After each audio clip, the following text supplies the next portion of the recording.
6 variables and pronouns. So far we have concentrated on singular terms that might be called constants. In addition to constants there are also variables. Variables play the same role in predicate logic that singular third-person pronouns play in ordinary language. Specifically, they are used for cross-referencing inside a sentence or larger linguistic unit. Furthermore, variables play the same role in predicate logic that variables play in symbolic arithmetic called algebra in high school. Specifically, they enable us to refer to individuals, for example, individual numbers, without referring to any particular individual number. This is very useful, as we shall see shortly, in making general claims. Concerning symbolization, whereas we use the lowercase letters a, b, c, w as constants, we use the remaining lowercase letters x, y, z as variables.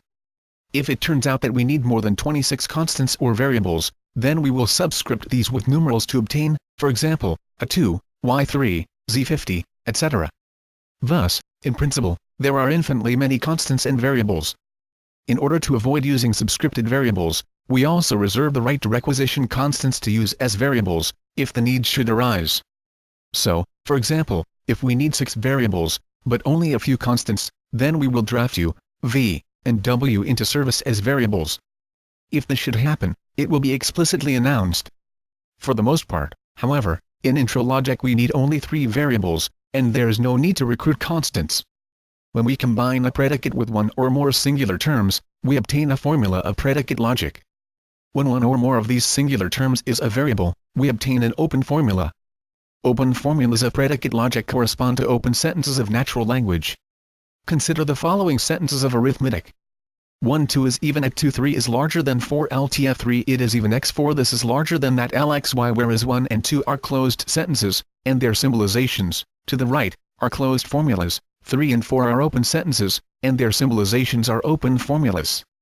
So, what is the difference between open and closed sentences, anyway? The difference can be described by saying that, whereas 1 and 2 express propositions and are accordingly true or false, 3 and 4 do not by themselves express propositions and are accordingly neither true nor false. On the other hand, this is the tricky part. Even though it does not autonomously express a proposition, an open sentence can be used to assert a proposition specifically, by uttering it while pointing at a particular object or objects. If we point at the number 2 insofar as that is possible, and say it thus that is even, then we have asserted the proposition that the number 2 is even. Indeed, we have asserted a true proposition. Similarly, when we successively point at the number 2 and the number 5, and say this is larger than that, then we have asserted the proposition that 2 is larger than 5. We have asserted a proposition, but a false proposition. A closed sentence, by contrast, can be used to assert a proposition, even without having to point.